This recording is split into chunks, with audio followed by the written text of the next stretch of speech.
Esto es DW Noticias desde Berlín. José Pepe Mujica fallece a sus 89 años, dejando un legado como pocos en América Latina.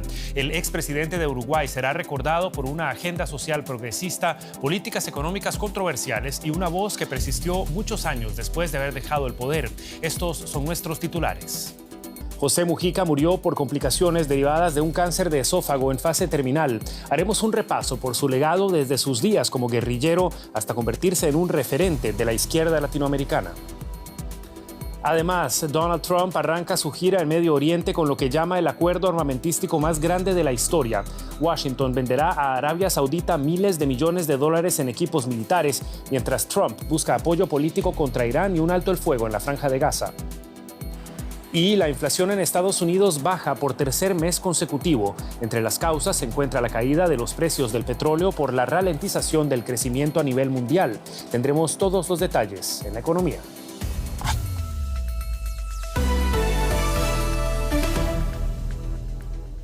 Los saluda Javier Arguedas. Gracias por informarse con nosotros. José Pepe Mujica, quien fue presidente de Uruguay entre 2010 y 2015, falleció hoy en las afueras de Montevideo a sus 89 años de edad. Mujica, conocido tanto por su estilo de vida austero como por sus controvertidas políticas, deja un legado complejo. Aunque muchos lo admiraban por su humildad y su compromiso social, otros criticaban sus enfoques económicos y su rol en la política internacional. Su vida y obra seguirán siendo objeto de debate y reflexión. José Mujica, expresidente de Uruguay, ha fallecido dejando un legado que trasciende fronteras. Reconocido por su humildad, sus ideas progresistas y su vida austera, el Pepe marcó un antes y un después en la historia política de América Latina. Querido pueblo, gracias. Gracias por tus abrazos. Gracias por tus críticas. Gracias por tu cariño. Nació en Montevideo en 1935 y dedicó su vida a la lucha por la justicia social. En los años 60 lideró el grupo guerrillero Tupamaros, oponiéndose al régimen de la época. Su compromiso lo llevó a pagar un alto precio durante la dictadura militar de 1973, pasando 13 años en prisión, la mayoría de ellos bajo condiciones inhumanas. Fue liberado en 1985 cuando el país recuperó la democracia. Luego se unió al Frente Amplio, una coalición de izquierda, y ascendió hasta llegar a la presidencia en 2010, marcando el inicio de una etapa de transformación social. El Estado es neutro, es una herramienta, depende de nuestra ética y de nuestro compromiso. Y si no podemos evitar cometer errores, por lo menos lo que podemos es trabajar de buena fe. No para nuestra conveniencia, sino para la conveniencia del pueblo. Y los que no tienen amor a su pueblo, que se dediquen a otras cosas. Durante su mandato, Mujica promovió reformas claves en derechos humanos, como la legalización del matrimonio igualitario, el aborto y el consumo legal de la marihuana, haciendo de Uruguay el primer país en regular su venta. También enfocó esfuerzos en la lucha contra la pobreza y en mejorar el acceso a la salud y la educación. A nivel nacional, su labor en la reconciliación entre militares y guerrilleros fue clave para sanar las heridas de la dictadura. En el ámbito internacional, consolidó a Uruguay como referente en desarrollo sostenible y lo posicionó en la cooperación entre países. Pero su legado no solo reside en sus políticas, sino también en su ejemplo personal. Mujica vivió con sencillez en su chacra a las afueras de Montevideo, incluso como presidente. Destinó gran parte de su sueldo a causas sociales, demostrando que su compromiso con los más vulnerables iba más allá de las palabras. No soy ningún fenómeno. Soy un tipo común con algunas excentricidades, entre ellos mi estoicismo. En 2024 fue diagnosticado con cáncer de esófago, enfermedad que enfrentó con la serenidad que lo caracterizaba. En enero de 2025, Mujica reveló que el cáncer se había extendido al hígado. Decidió interrumpir los tratamientos y no dar más entrevistas. Pidió respeto por su privacidad y expresó: el guerrero tiene derecho a su descanso mientras afrontaba sus últimos días. El Pepe fue un referente de la izquierda latinoamericana a pesar de las críticas a algunas de sus medidas. Sin embargo, su influencia en la política y la sociedad de la región perdurará en la memoria colectiva de América Latina. Daniel Castro es periodista en Radio Sarandí, se encuentra con nosotros desde Montevideo para ofrecernos más detalles de esta noticia que no deja a nadie indiferente en Uruguay. Daniel, muy buenas tardes, gracias por estar con nosotros. Y comienzo preguntándote, Pepe Mujica había pedido que se respetara su privacidad en sus últimos días, como escuchábamos. ¿Qué detalles se conocen sobre su fallecimiento y las primeras reacciones allá en Uruguay? Bueno, un saludo para ustedes. Efectivamente, hubo algo de eso. El domingo de elecciones, nosotros en la radio hablamos con su esposa y adelantó que el desenlace era inminente, que estaba en una meseta donde solo quedaba ayudar a que no sufriera. Sin embargo, hasta el momento donde se conocieron los primeros resultados de esta elección municipal y departamental aquí, estaba lúcido, estaba consciente, seguía las transmisiones de la televisión, de la radio, pero efectivamente en un momento había pedido que se respetara su privacidad en este momento terminal.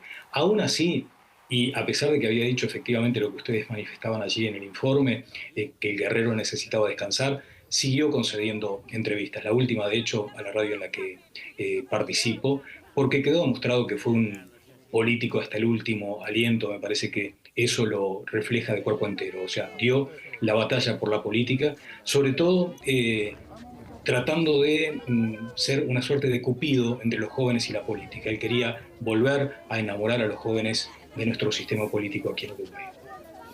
El legado de Pepe Mujica sin duda es complejo, como ya lo decíamos. ¿Cómo será recordado entre seguidores y detractores? Probablemente allí haya esto que no nos gusta decir, pero que a veces a través de las redes se manifiesta, que es cierta grieta en cuanto a las valoraciones que se hagan del expresidente Mujica. Yo creo que ese carácter internacional que tuvo su figura nos permitió a todos agradecer de alguna forma que nos pusiera en el radar, sobre todo por esa manera austera y auténtica de hacer política. Yo hoy puse en un tuit que Mujica fue presidente porque nació en Uruguay, porque este país ofrece las condiciones para que quien haya estado tomando las armas en la revolución, en la guerrilla, se haya transformado en presidente, haya recibido la banda presidencial y luego la haya entregado. Me parece que eso es muy de nosotros, pero naturalmente ya hay personas que aún antes de conocerse la muerte del presidente Mujica estaban manifestando que lo recordarán como lo que fue también en su época de guerrillero, alguien que le hizo mucho daño al país, una herida que sigue muy abierta, y me parece que también habrá manifestaciones en ese sentido, más allá de que la percepción personal es que será recordado por lo que ustedes también mencionaban, la austeridad, el vivir como dijo que iba a vivir y esa agenda de derechos que impulsó durante su presidencia.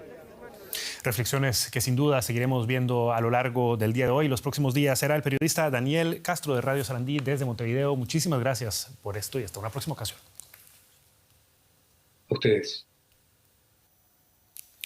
Continuamos con la pauta informativa. Estados Unidos y Arabia Saudita firmaron este martes un acuerdo de venta de armas que la Casa Blanca calificó como el más grande de la historia, valorado en $142 mil millones. Washington afirma que proporcionará a Riad equipo bélico de última generación. Este es uno de los varios acuerdos alcanzados por el presidente estadounidense Donald Trump durante su reunión con el príncipe heredero saudí Mohammed bin Salman en la capital saudita. Trump se encuentra en un viaje de 4 días por Medio Oriente con el fin de conseguir inversiones para Estados Unidos. En la agenda también está alcanzar un nuevo alto el fuego en la Franja de Gaza, aunque Trump no visitará Israel. Y el periodista José Díaz Briceño nos acompaña a esta hora desde Washington con más detalles de esta gira del presidente Donald Trump. ¿Qué tal, José? Un gusto saludarte.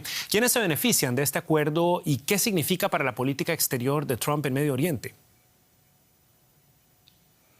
Así es, en la primera presidencia de Trump ya se había dado un paquete de compra de equipo militar por parte de Arabia Saudita, pero entonces fue de $110 mil millones.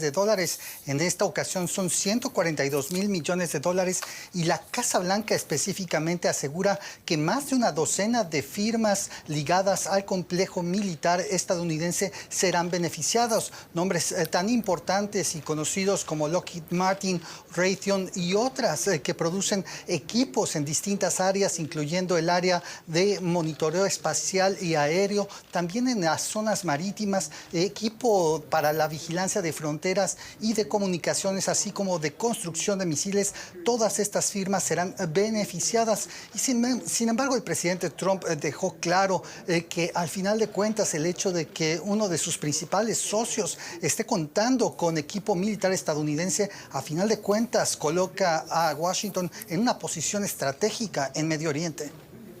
Una posición estratégica que también sigue con sus relaciones a Israel. El presidente no incluyó a Israel en su itinerario de viaje, el primero a Medio Oriente, lo que ha generado un aparente descontento en el gobierno de Benjamin Netanyahu. ¿Cómo se ha interpretado esa decisión en Washington?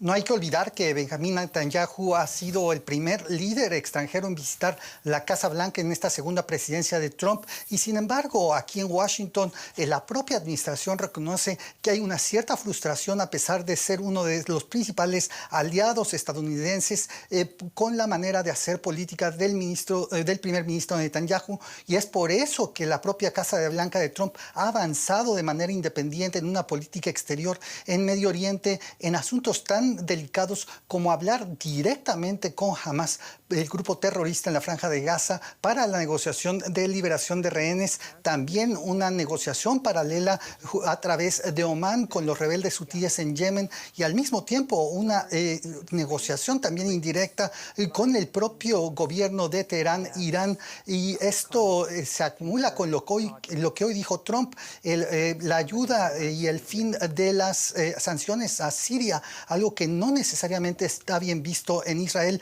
pero que coloca a Washington con una política independiente. Esto, en principio, aquí en Washington se considera como una frustración frente a lo que se vive en la relación con Israel.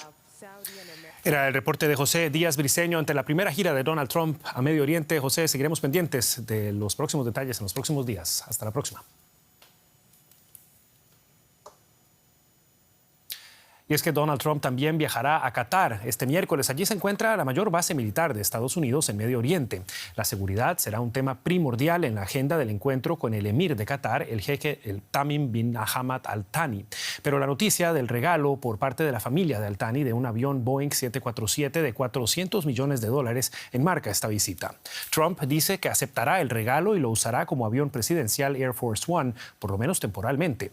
La controversia no se ha hecho esperar. En 2017, durante su primera presidencia, Trump tildó a Qatar de patrocinador del terrorismo de alto nivel, algo que quizás se ve distinto surcando los cielos a 30.000 pies de altura. Aparcado en una pista cerca de la residencia de Trump en Florida o aquí, junto a sus autos escolta. Este es, según se afirma, el avión de la discordia, fabricado para la realeza, concretamente la qatarí. Podría comportarme como un imbécil y decir que no queremos que nos den gratis un avión muy caro, pero me pareció un gesto extraordinario. El mismo gesto tuvieron los qataríes hace 3 años con el presidente turco Recep Tayyip Erdogan, que aceptó el regalo. Pero en este caso, el obsequio acarrearía muchos costos y quebraderos de cabeza. Tratándose del presidente de Estados Unidos, debería estar equipado para los peores escenarios posibles, como una emergencia nuclear. Según los expertos, adaptar el avión qatarí a los estándares del Air Force One llevaría mucho tiempo, a menos que el presidente declinase algunos o muchos de esos cambios. La estadounidense Boeing ya está construyendo 2 nuevos Air Force One para relevar la flota actual, que data de los años 90, con un costo de entre 4 y 5 mil millones de dólares. Pero hay un problema, llegarán con 4 o 5 años de retraso. Supuestamente en 2029, cuando Donald Trump ya haya dejado la presidencia. Y también están las preguntas incómodas relativas a la ley federal, a la aprobación de regalos onerosos por parte del Congreso, a la faceta ética, como la que plantea esta periodista que le pregunta a Trump si Qatar ha pedido algo a cambio del avión valorado en 400 millones de dólares o si lo hará en el futuro.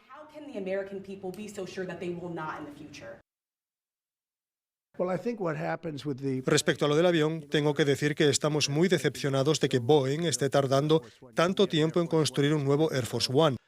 El que tenemos ahora tiene ya 40 años y si lo comparamos con el nuevo avión equivalente, juegan en ligas totalmente diferentes.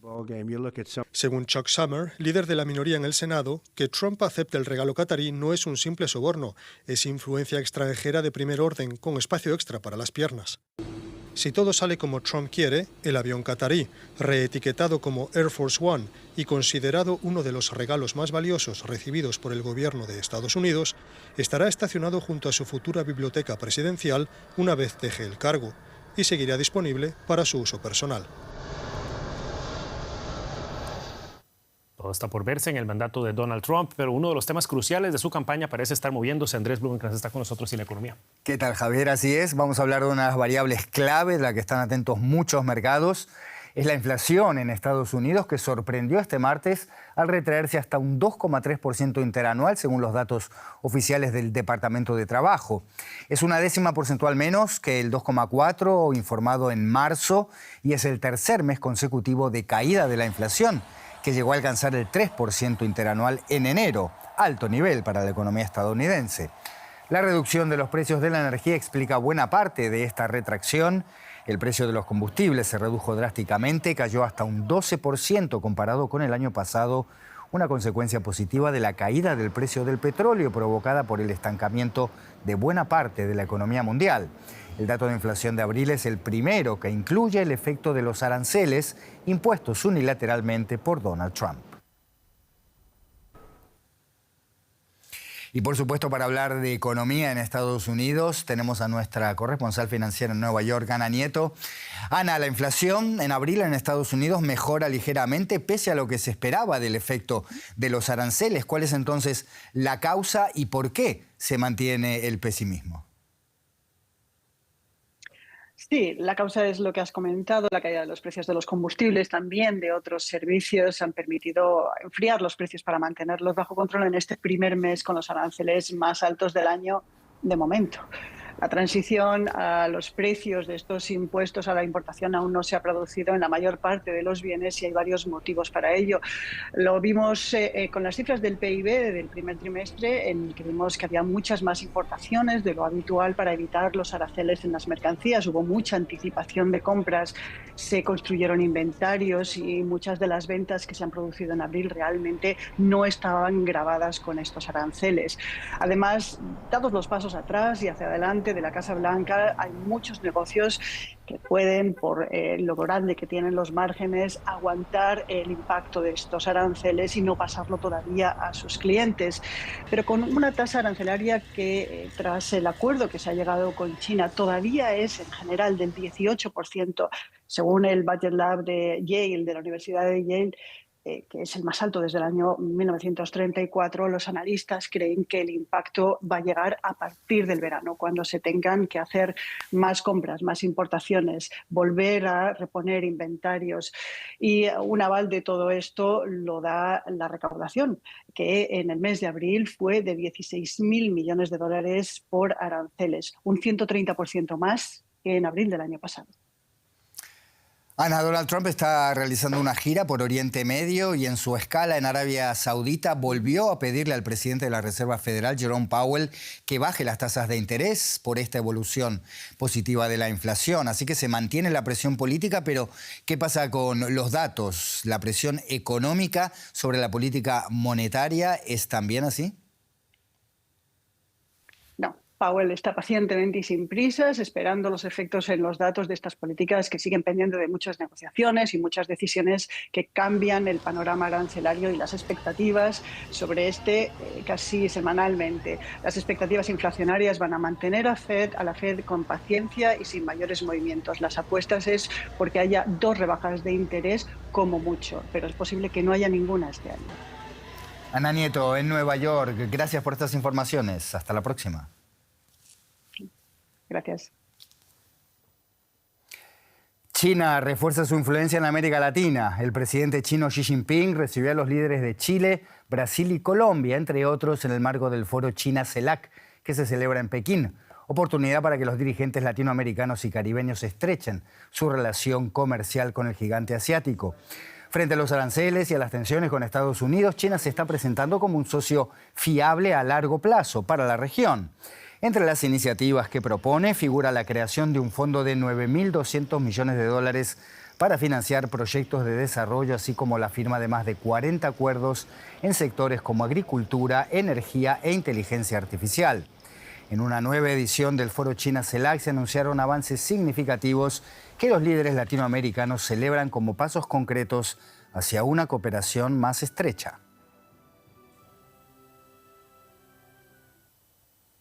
Y hay noticias aquí en Alemania, desde las que nos habla Javier. Efectivamente, Andrés, muchísimas gracias. Seguimos hablando de cooperación y de relaciones internacionales. El presidente alemán Frank-Walter Steinmeier llegó este martes a Jerusalén para conmemorar los 60 años de relaciones diplomáticas entre Israel y Alemania. Si bien Steinmeier ya ha visitado Israel entre 25 y 30 veces, las circunstancias de su visita iniciada este martes son excepcionalmente dramáticas. Israel está en guerra.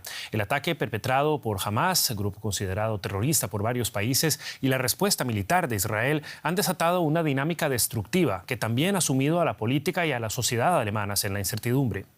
La reunión con el primer ministro Benjamin Netanyahu fue objeto de críticas incluso antes de celebrarse. Netanyahu, por su parte, anunció una ofensiva a gran escala en los próximos días con el objetivo de desmantelar al grupo islamista Hamas en la Franja de Gaza. En un encuentro con reservistas israelíes heridos durante el conflicto, el jefe del gobierno israelí afirmó, según un comunicado de su oficina, citamos, la destrucción de Hamas y la liberación de todos nuestros rehenes son objetivos inseparables. El ejército israelí, en el marco de esta misma ofensiva, instó a evacuar varias áreas del norte de la Franja de Gaza y anunció bombardeos inminentes contra esa zona del territorio palestino. El llamado se produce después de que la Yihad Islámica, aliada de la organización Hamas, reivindicara el lanzamiento de 3 cohetes contra el sur de Israel, 2 de los cuales fueron interceptados por el sistema de defensa antiaérea israelí. El tercer cohete cayó en una zona despoblada sin que se reportaran víctimas. El jefe de Asuntos Humanitarios de la ONU, Tom Fletcher, interpeló este martes a los miembros del Consejo de Seguridad de Naciones Unidas al describir las condiciones inhumanas impuestas a los palestinos en Gaza.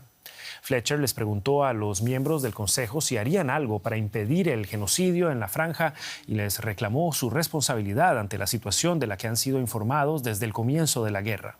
Fletcher pidió a los funcionarios que actuaran para garantizar el derecho internacional humanitario. Por su parte, la directora de la Organización para la Alimentación y la Agricultura de la ONU, Angélica Jacom, advirtió de la crisis alimentaria aguda por la que atraviesa la Franja de Gaza. Así lo dijo. La situación en Gaza es muy difícil, ya que millones de personas enfrentan una grave inseguridad alimentaria y el riesgo de hambruna es inminente. El último análisis de la clasificación integrada de la seguridad alimentaria en fases confirma que toda la población de la Franja de Gaza, 2,1 millones de personas, sigue en riesgo crítico de hambruna tras meses de conflicto, desplazamientos masivos y graves restricciones al acceso humanitario. La diplomacia de Estados Unidos ha sido crucial en el proceso de mediación del alto el fuego entre la India y Pakistán, luego de la escalada más violenta en décadas entre ambos países. El primer ministro indio, Narendra Modi, expresó en un mensaje televisivo que sus fuerzas han suspendido las acciones militares contra Pakistán. No obstante, los habitantes de la región de Cachemira ven la situación con cierta cautela. Una calma no exenta de inquietud. El alto el fuego entre Pakistán e India, acordado el fin de semana con la ayuda de Estados Unidos, parece duradero por ahora. Los habitantes de Islamabad, la capital de Pakistán, se mostraron aliviados por el cese de los combates. Al principio teníamos miedo, pero el ejército de Pakistán hizo un gran trabajo y nos dijo que no teníamos por qué temer. En manos de ellos estaremos a salvo. En Cachemira, la región en disputa, sus habitantes valoran los daños causados. La semana pasada, los 4 días de conflicto dejaron más de 60 víctimas mortales. Hace apenas 2 días hubo explosiones aquí y a mi tía la torturaron. En India se habla de un alto el fuego, pero nosotros desconfiamos. India miente. Da igual los acuerdos que hagan en Cachemira, nunca los cumplen. Hay decenas de miles de desplazados a ambos lados de la frontera. La mayoría de los que huyeron de sus hogares proceden de la parte de Cachemira bajo administración india. Muchos aquí no confían en el alto el fuego. Quiero regresar a casa, pero no estoy segura. Todavía puede pasar cualquier cosa. Nos hemos salvado de milagro. El primer ministro indio Narendra Modi dio su primer mensaje televisivo desde que estalló el conflicto entre ambos países. Dijo que la India ha detenido las operaciones militares, pero el país permanece en estado de máxima alerta. Acabamos de suspender nuestras operaciones de represalia contra las bases terroristas y militares de Pakistán. En los próximos días mediremos cada paso que dé Pakistán en función de la actitud que adopte.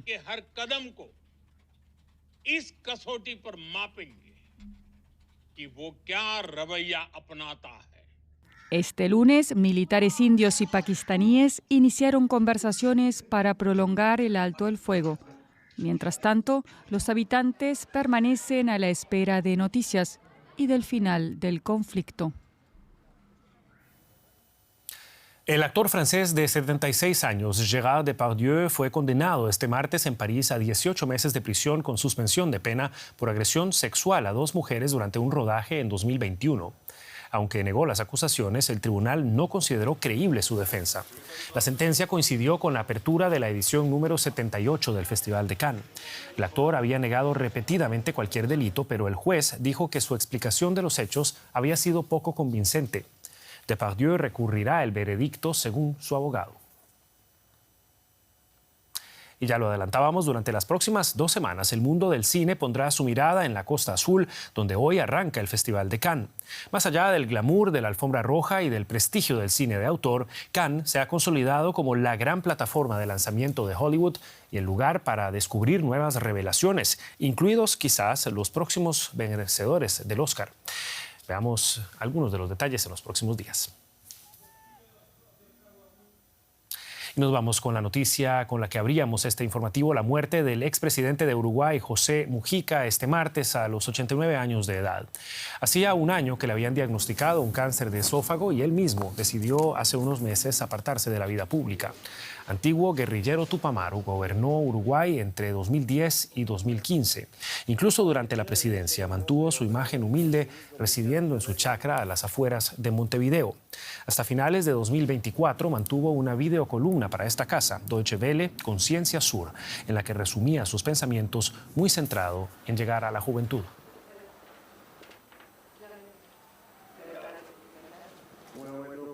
Amigos, como también el sur existe. Y hasta aquí esta edición de DW Noticias. Hasta una próxima ocasión. Que la pasen bien.